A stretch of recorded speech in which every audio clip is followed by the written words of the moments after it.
Bonjour, je suis Michel Saint-Pierre. Bonjour, je suis Guy de Bailleul. Nous sommes coprésidents de l'Institut Jean Garon.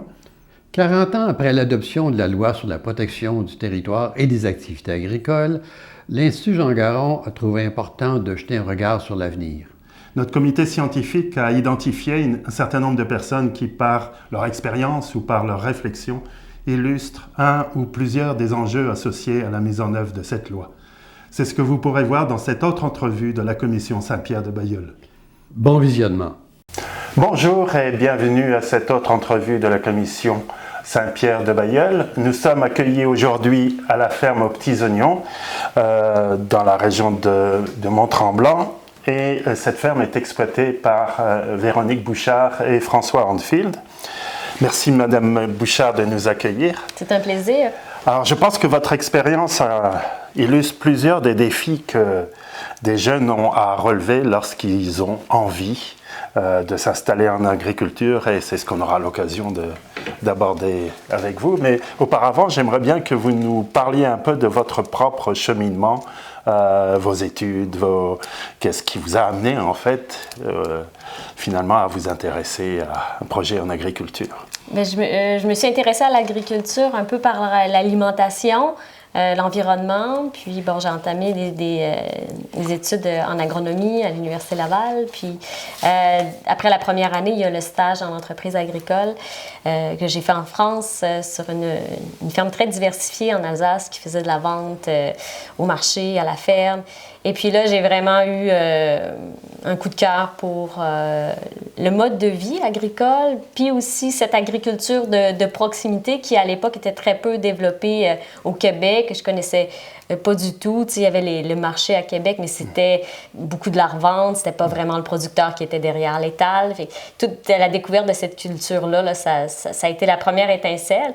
Puis après, ben, j'ai rencontré François qui avait aussi C'était un peu le même type de cheminement? Des intérêts, mais au départ, c'était pas nécessairement un objectif précis d'avoir une ferme, mais on voulait quand même avoir des expériences de jardin pour essayer de comprendre le cycle agricole, du semis à la récolte jusqu'à la mise en marché. Puis, ben, on s'est laissé prendre au jeu. Les gens dans la région ici, des Laurentides, il n'y avait pas de production de proximité beaucoup à l'époque. On était extrêmement accueillis et encouragés dans notre projet. Donc, de fil en aiguille, comme ça, de petit à petit, on s'est mis à développer une entreprise agricole. Puis lorsque les études ont été terminées, mais on a pu se consacrer pleinement à notre projet. Vous êtes lancé dans ce qui allait devenir la ferme aux Petits Oignons. Justement, pourriez-vous nous parler des principales difficultés que vous avez rencontrées pour passer de la théorie à la pratique, en fait, à ce projet-là? Bien, c'est sûr qu'il y a l'accès à la terre qui était difficile. Ni moi ni François étions issus du milieu agricole. Et puis aussi l'accès à des capitaux. On est parti avec des dettes d'études et non pas une mise de fonds. Donc, on est parti vraiment à partir de rien. C'est pour ça que la production maraîchère était la production la plus accessible parce qu'on peut partir avec une fourche, une brouette, puis bien du jus de bras, comme on dit. Et puis une petite superficie. Une petite superficie en location ou des terrains prêtés.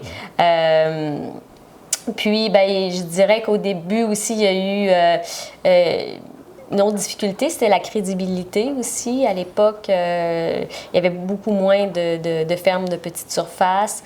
Et puis, il y a eu beaucoup de gens sur notre parcours pour nous décourager de se lancer en agriculture, de le faire dans le légume à Mont-Tremblant et de le faire justement petite surface, vente directe.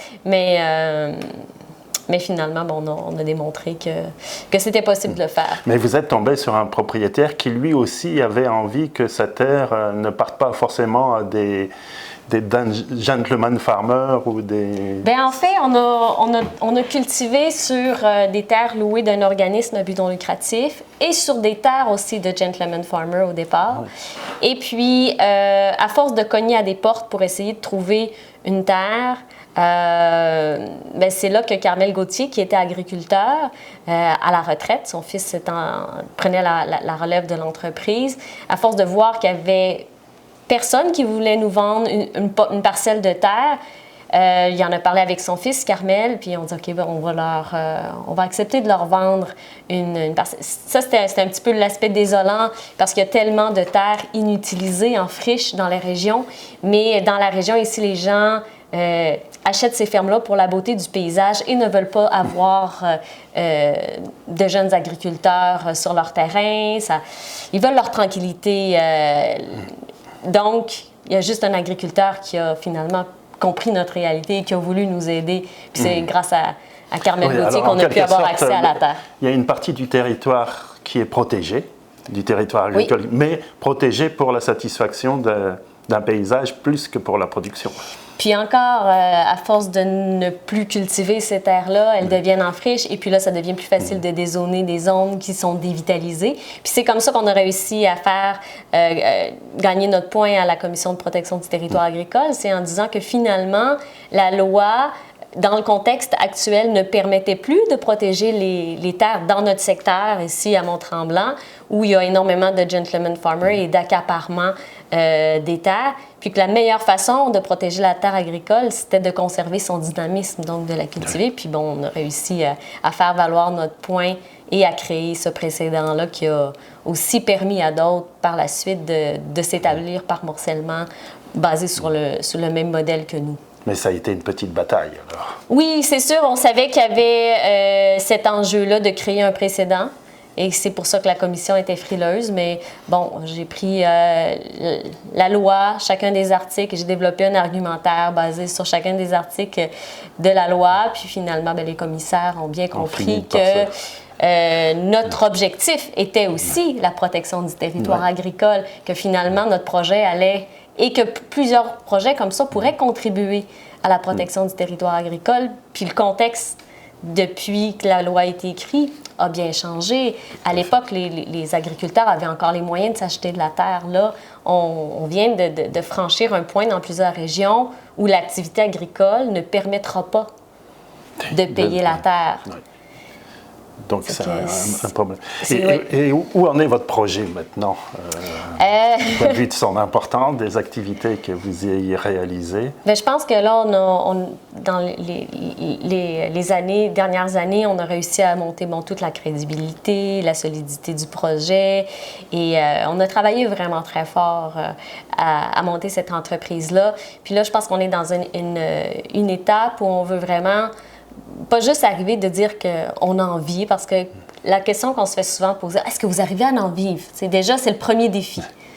Là, ce serait le défi de bien en vivre, parce qu'on ne se cachera pas que les conditions de travail sont extrêmement difficiles, les revenus sont assez faibles, les marges sont très serrées. On est dans une production qui est mondialisée. On nous met en compétition avec des salaires à 1,50 $, 2 $ de l'heure. Les gens se plaignent que le prix des légumes est cher, nos employés ne gagnent pas assez cher. Et nous, on travaille beaucoup trop pour les maigres revenus qu'on fait. Donc, il faut essayer de trouver des solutions innovantes pour réussir. Puis c'est malheureusement pas avec la production qu'on va y arriver, mais c'est par d'autres activités connexes qui vont réussir à permettre d'avoir des conditions de travail au moins un peu concurrentiel avec les autres secteurs. C'est une production qui exige beaucoup de main-d'œuvre, donc il ne s'agit pas seulement pour vous d'en vivre, mais de pouvoir faire vivre aussi ceux que vous faites travailler sur l'entreprise. Oui, puis c'est des salaires, mais c'est aussi des conditions de travail.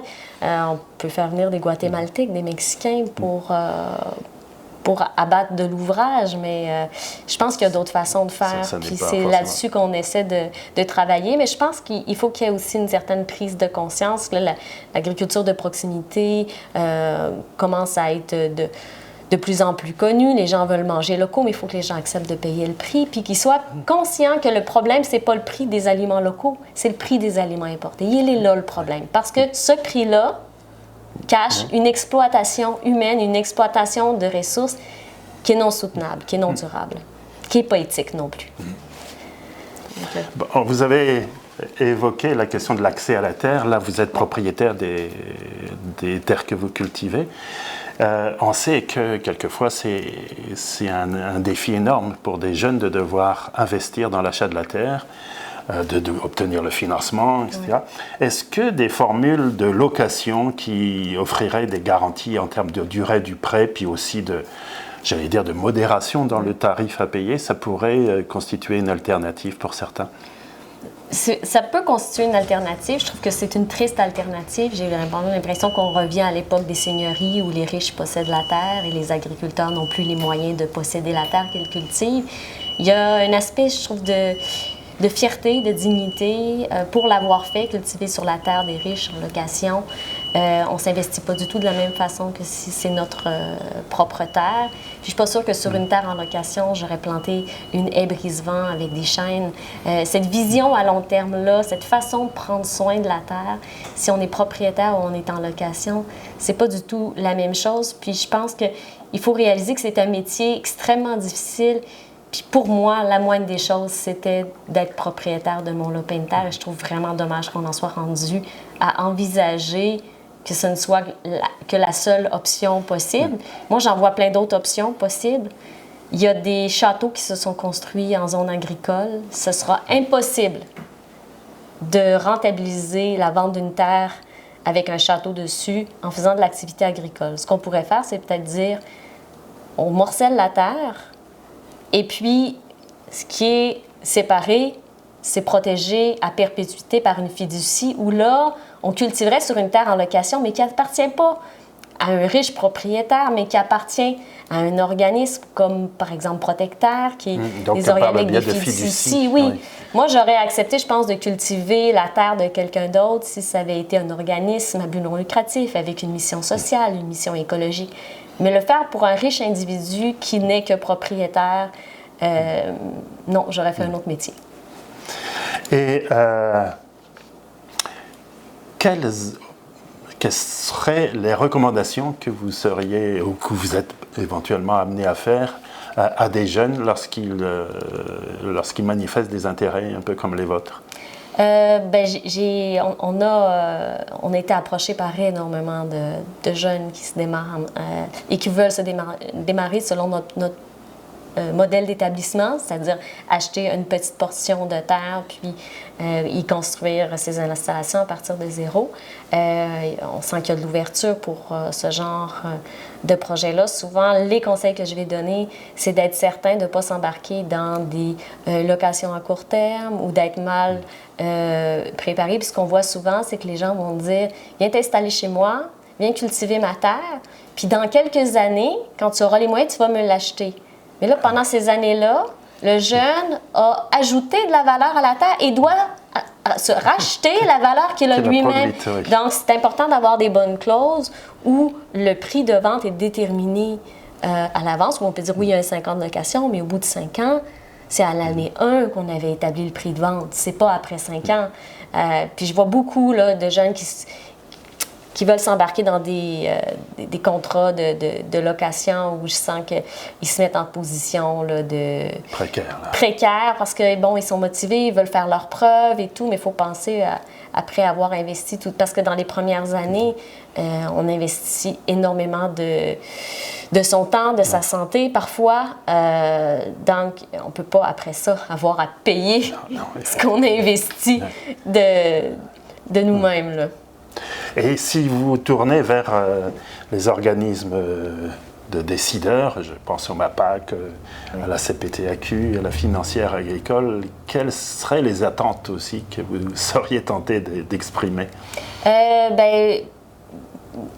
Commençons par la financière agricole. Lorsqu'on a gagné le concours Tournez-vous vers l'excellence de la financière, j'ai eu la chance de dîner avec le président et le directeur de la financière agricole, et les deux voyaient comme quelque chose d'inévitable que les jeunes agriculteurs ne seraient plus propriétaires de leurs terres, que c'était inévitable qu'on allait aller vers des locations. Puis moi, je trouve ça dommage de lancer la serviette avant même d'avoir pensé à d'autres alternatives et à d'autres solutions. Puis c'est sûr qu'avec une pensée comme ça, on va aller vers un autre type d'agriculture. Si on veut des entreprises familiales où les gens s'investissent dans la terre avec une vision écologique à long terme, de rendre la terre en meilleur état qu'elle nous a été donnée, qui est notre philosophie en agriculture bio. C'est sûr qu'avec des mentalités comme ça, on s'en va vers l'agriculture industrielle, puis on va exploiter les ressources comme on le fait dans le milieu ou dans forestier trop souvent, sans penser que les ressources doivent être renouvelables et qu'il y a des générations qui nous suivent. Donc, à ces décideurs-là, je dirais, il faut être plus imaginatif. Nous, on a été imaginatifs. On s'est fait dire, c'est pas possible. C'est pas possible, vous pensez? Oui, bien, on va penser à d'autres solutions, à des façons alternatives de faire. Puis, il y en a, les fiducies, comme Protecteurs en sont des modèles. Il va probablement avoir une pluralité là, de modèles, comme il y a toujours eu, mais c'est sûr que les politiques orientent beaucoup quels seront les modèles qui vont se développer. Donc, il y aurait aussi des programmes, éventuellement, qui seraient plus adaptés à la diversité des modèles agricoles? Peut-être certains programmes, mais je sais que là, il y a les banques de terre qui se développent, mais c'est important, je pense, de voir la banque de terre comme un tremplin vers l'accès à la terre et non pas une situation permanente de location. Moi, je trouve que c'est totalement déprimant de penser que les agriculteurs de demain ne seront plus propriétaires de leur ferme. Et du point de vue des institutions financières, puisqu'il y a la nécessité effectivement d'emprunter pour s'installer, est-ce que vous trouvez qu'il y a eu une évolution de la part Je pense qu'il y a beaucoup d'ouverture par rapport à nos modèles d'entreprise. C'est sûr que, comme on est quelques entreprises de notre secteur à avoir su démontrer qu'on était capable de rembourser nos hypothèques et donc de sécuriser les banquiers. Donc, il y a je pense, eu une certaine évolution à des nouveaux modèles d'entreprise, mais on ne s'attend pas à ce que les banquiers soient les gens dans notre société qui sont à l'avant-garde. C'est leur rôle, c'est justement que ce soit sécuritaire. Donc, n'importe qui est dans le domaine d'innovation, qui arrive avec des nouvelles idées, ça va toujours rester, je pense, difficile d'aller chercher... perçu comme un risque. Oui. Puis c'est là que la chance qu'on a d'avoir comme la Financière agricole, qui est un organisme gouvernemental qui peut permettre à certains modèles... Là, peut-être d'avoir une certaine garantie que la banque n'aurait pas donné directement.